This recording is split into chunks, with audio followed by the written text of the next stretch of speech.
Okay, so I just watched some bullshit. Apparently, some men have gotten it in their head that their girlfriends or their future wives are responsible for raising them.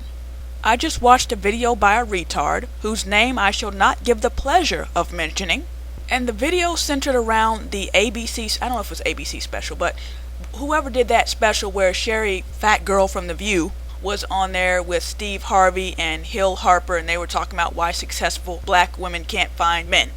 At a particular part in the show, they were talking about finding the potential in a man instead of expecting him to come to you ready-made. So then Hill Harper tells the story of Obama. When Michelle and Barack met, she was already well established while he had just gotten out of law school and was still, looking for a job and whatnot. And he said that for the first 10 years or so of their marriage, she was the primary breadwinner. But fast forward however many years into the future, and now he's president of the United States, and she's his first lady, and now she can just sit back and let him take care of her. Okay, that story I can get with. That's what I consider seeing the potential in a person. But really, it's not even that hard to see the potential in him because he had already graduated from law school. That is no small feat. That is not easy. So if he made it through law school, here's some things you can tell about him. He's smart. He's disciplined, and he can stick it out to the end. So even if you meet a guy like this, without a job, you know that eventually he will get one. He's invested too much of his life and his time and energy into becoming a lawyer to just sit there and never get a job. So that is the type of man that I would quote-unquote invest in. Then Hill Harper goes and tells a story about himself and Sherry Fat Girl from The View. He says he ran into her at Taco Bell before both of them were famous, and apparently she turned him down because he didn't have any wheels. Now, he did not mention whether or not he had graduated from college or not at that point, but he seems like the type of guy who has. Nonetheless, he talked about how he was working a job 11 to 7 so he could go to auditions during the day. He was trying to break into showbiz. And of course, eventually he did get his big break and make it into the business. So now he wants to take this how you like me now attitude with Sherry Fat Girl from The View. Like she missed out on something, or like she should have known better. First of all, Mr. Hill Harper, show business is hard to get into. You just so happen to make it in. Most people who are out in LA right now trying to get into the business, the height of their career will be a commercial or being an extra on some show. And you know this. And he at least should know that he got lucky. And I'm not saying he didn't work hard and he didn't sacrifice and that he doesn't deserve it, but there are a lot of other people who work hard and deserve it too, but they will never make it. You just so happen to have talent, opportunity, being in the right place at the right time, knowing the right person and whatever else come into alignment for you. Based on what happens to most wannabe actors, she was right to ignore you. There was no potential to see. Even if you're a great actor, that doesn't mean anything. Especially these days when you don't even have to have talent to be famous. But anyway, it will be different if he graduated from college, which again, I'm sure he did, but it will be different if he graduated and was looking for a job in the field that he studied. That's more of a sure thing. When you quote-unquote invest in a man that's not all the way established, you are taking a risk because he may not make it. But if you invest in a man that comes to you at least at a certain level, even if he's not all the way there, then that is a whole hell of a lot different than picking up some broke waiter in Taco Bell who hopes to become an actor. I mean, really, what's the difference between him and some street guy who wants to be a rapper and he's talking about what all he's going to do once he gets a record deal? If a black woman was supporting her man while he pursues his rap career, y'all be lining up to call her stupid. But just because Hill Harper speaks well and has a nice haircut, he's any different? No, he was a long shot just like the other guy. He just so happened to make it. See, one thing about actors or musicians or anybody trying to get into show business is that they want it so bad sometimes that they don't know when to give up. They don't know when they should perhaps start looking at plan B. So they'll spend their whole lives as a starving artist. Why should any woman invest in a wannabe actor, especially when the chances are so slim that he'll actually make it? I don't blame Sherry Fat Girl from The View one bit for not grabbing him up.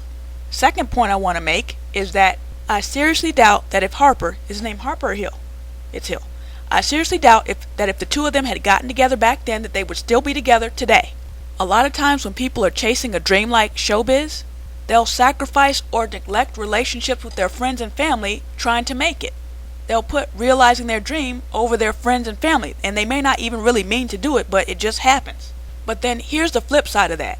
Let's say we're talking about a guy who's going through med school or law school or pursuing some upper level degree. A lot of people have told me that when you're studying to be a doctor, when you're going through law school, in a lot of ways that has to become your first love. You don't need a whole lot of distractions, and a relationship is a distraction, and so is children. So if you get with a woman before you've done the hard part, then she might distract you away from what you're doing or cause you to take more time to do it. Alright, next point. I want to read a comment that was left on the dumbass video that I watched. Listen to this. Hill Harper was exposing these fake ass I can't find a good man females. The problem is most black women are not patient enough to stick around and allow a man to develop into a good man. They want shit instant. Ready-made man. Okay. So what am I raising you now? Didn't you have a mother for that? If I'm looking for a man, I'm looking for a man, not an egg to hatch. Guess what's going to be in the egg when it finally cracks open? It could be a doctor. It could be a lawyer or a out-of-work actor in Taco Bell who thinks he's entitled to a good woman. Get the fuck out of here. I'm supposed to raise you, right? But anyway, this dumbass's video was building up to that climax, that trump card that some black guys love to play, and then they want to turn around and accuse black women of being the ones that are obsessed with it. I've been accused by some black men on my channel, and I am making a video about this. But anyway, I've been accused of being obsessed with black men in interracial relationships. First of all, videos where I bring up black men in interracial relationships constitute a very small percentage of my videos. I have about 87 videos right now, and only 8 or 9 of them mention interracial relationships, and I talk about black women in interracial relationships too. So it's not just black men. But anyway, the reason I end up talking about black men in interracial relationships at all is because black men are the ones bringing it up most of the time, at least when I respond. Just like at the end of the video that I'm responding to right now, the guy brings up interracial. And he brings up little comments all through the video talking about, well, how come white women can find potential in men? Even responding to Sergeant Willie Pete, if you listen to any of the videos where he talks about black women or the black community or black men, he's gonna say something about black men and interracial. So when I respond, I end up talking about it. And a lot of my videos that do mention black men and interracial are video responses, either to Sergeant Willie Pete, one of them was to Pink Elephant, and sometimes they're just responses to black men who come and harass me on my page. But anyway, let me not get too deep off into that because I'll make a separate video to discuss that. But anyway, this guy and a few guys like him, the Calvaries, excuse me, act like white women are going to the gutter, fishing out some downtrodden black man, and nurturing him until he becomes the CEO of some Fortune 500 company. He wants to take exceptions like Luke Derrick or Derrick Luke, I can never remember what order these men's names go in. But anyway, he wants to take an example like that and act like it's the rule and not the exception. Most black men, if they were supported by a woman up through their success years, I don't mean support as in financial support, but anyway, if they were supported by a woman up through their pre-success years, in most cases it was a black woman. So if his message was to black women that they need to be more supportive of men on the come up, then he could have just said that or used a black example. And this is what irritates me about certain black guys. When black women raise a concern about black men, some black men will accept the criticism, but others will just totally dismiss it and throw up the interracial trump card. How come women of other races this? How come women of other races that? Then they wonder why black women bring up women of other races. I don't know who brings it up more, and I don't know who brings it up first in most cases, black men or black women. And of course, both groups are going to point their fingers at the other and say it's them, they're the ones always talking about it, but I don't know. That's my time, I'm out.